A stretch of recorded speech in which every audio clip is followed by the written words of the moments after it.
Hello everyone, कैसे हैं आप सब बच्चों। होपिंग दैट आप सब बहुत बहुत अच्छे होंगे। भाई क्विक +4 मार्क्स की सीरीज को आज हम आगे बढ़ा रहे हैं। और अगेन सबसे पहले एनटीए के द्वारा एक बहुत ही इंटरेस्टिंग क्वेश्चन पूछा गया था जेईई मेन में, जो नॉर्मली दिखने में थोड़ा अजीब सा लगेगा। ठीक है, तो पहले इस वीडियो को पॉज करके एक बार ट्राई करो। फिर इससे रिलेटेड कुछ खास कॉन्सेप्ट जो है, की कॉन्सेप्ट जो है, उसकी बात हम करेंगे। ठीक है, तो बहुत मजा आने वाला है। जल्दी से इसको देखिए, ट्राई करिए।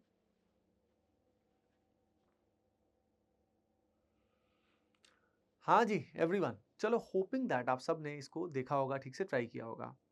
देखो यहाँ पे ना की कॉन्सेप्ट जो है वो एक्चुअली दो है।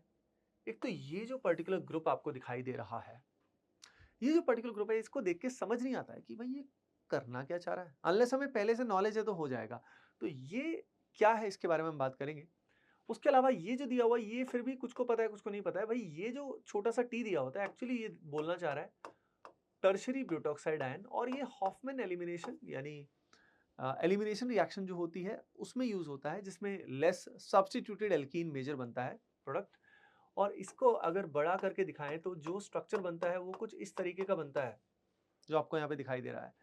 और यहाँ पे इसी को प्रेजेंट करने का there is other way as well. इसको हम इस तरीके से भी दिखा सकते हैं, राइट। तो अब यहाँ पे इस सवाल को तो फिर भी सॉल्व किया जा सकता है किस तरीके से।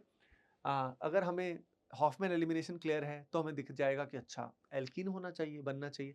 और ओजोनोलाइसिस जो है, ऑक्सीडेटिव ओजोनोलाइसिस, ये भी क्लेरिफाई कर रहा है कि हाँ एल्कीन ही बनेगा। तो by using these critical things we can solve the question. यानी पहली चीज अपने को क्लियर होनी चाहिए कि ऑर्गेनिक केमिस्ट्री में सीधा क्वेश्चन देख के जंप मत हो जाओ कि टू द कंक्लूजन कि अरे यार ये तो पढ़ा ही नहीं, अरे यार ये तो कुछ और ही आ गया। भाई ठुल्लू, पहले तू एक बार देख ले, आराम से रिएजेंट्स को देख ले।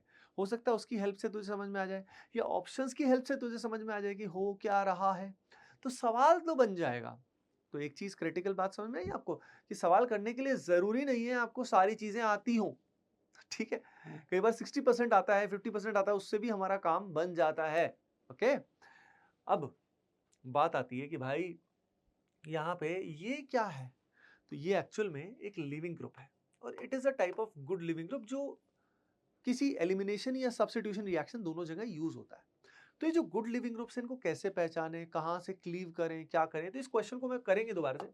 पर पहले मैं आपको एक की कॉन्सेप्ट बता देता हूँ जो है अच्छे लिविंग ग्रुप का।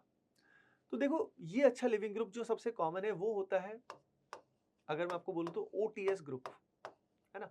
अब ये जो टॉसिल ग्रुप है, ये कैसे बनता है, इसको टॉसिल बोलते हैं। It is tosyl. And how it is formed, तो इसका स्ट्रक्चर एक्चुअली थोड़ा सा बड़ा होता है। ये टॉल्वीन से बनता है। टो इसमें आता है टॉल्वीन की वजह से, साइल आता है सल्फोनिल की वजह से, तो उससे बनता है टोसिल। तो ये स्ट्रक्चर होता है टोसिल का। यहाँ कुछ ऐसा होता है। ठीक है एवरीवन। अब होता क्या है कि जब यहाँ पे अल्कोहल के साथ इसका रिएक्शन करते हैं, तो अल्कोहल एज अ न्यूक्लियोफाइल यहाँ अटैक करता है, जिससे यहाँ हेलोजन निकल जाता है। फाइनली हेलोजन निकलने के बाद हमारे पास जो प्रोडक्ट बनता है वो बनता है कुछ ऐसा, R O S double bond O double bond O, फिर हमारे पास बेंजीन है, और फिर हमारे पास CH3। अब ये जो पूरा कंपाउंड है ना, ये जो आपको दिखाई दे रहा है, ये एक लिविंग ग्रुप है बहुत अच्छा। तो इस जो पूरा ये जो आपको दिखाई दे रहा है, इसको बोलते हैं टीएस, यानी टोसिल। तो यहाँ पे ये ROTS रिएक्शन के दौरान ये जो पूरा OTS है, it is a very good leaving group. तो भाई ये अच्छा लिविंग ग्रुप क्यों है? ये अच्छा लिविंग ग्रुप इसीलिए है क्योंकि यहाँ पे क्या होता है, ये निकलने के बाद जब O पे माइनस आता है, जब ये बॉन्ड ब्रेक होता है, तो यहाँ बन जाता है OTS माइनस। और आप खुद ही देखिए, जब यहाँ पे ऑक्सीजन पे नेगेटिव आएगा तो वो रेजोनेंस स्टेबलाइज्ड होगा, S डबल बॉन्डों के साथ वो रेजोनेंस करेगा। Hence it is a very good leaving group, right. तो ये कॉन्सेप्ट आजकल काफी कॉमनली आने लग गया है, जो पहले जेई एडवांस के लिए ही हम लोग कराते थे, पर अब जेई मेन में बीच बीच में पूछ लेता है। तो यहाँ पे कई बार क्या होता है, आपको ऐसे दे देते हैं, कोई अल्कोहल दे देगा और अल्कोहल के साथ THCl दे देगा, यानी टोसाइल क्लोराइड। आपको सिंपली रिएक्शन करना है और यहाँ पे Cl निकाल के क्या बनाना है, OTS बनाना है। और OTS भी क्या है, एक लिविंग ग्रुप की तरह है, जैसे हेलोजन ClBr, लेकिन it is a better leaving group. Halogen से बहुत अच्छा लिविंग ग्रुप होता है। तो कई बार क्वेश्चन इस तरीके से देते हैं, जैसे कि यहाँ पे आपके सामने अल्कोहल है और सामने दिया हुआ है THCl, राइट। और फिर हमारे सामने पहले बनेगा OTS, और अब ओटीएस बनने के बाद इसके अंदर टर्शरी ब्यूटॉक्साइड एलिमिनेशन कर सकते हैं, सब्स्टिट्यूशन रिएक्शन कर सकते हैं, दोनों में से कुछ भी किया जा सकता है। तो ये देख के अपने को डरना नहीं है कि बेंजीन पे sulphur, benzene sulphur double bond हो, ये सब क्या है भाई, ये सब लिविंग ग्रुप है, इनकी पहचान आपको होना चाहिए, ठीक है।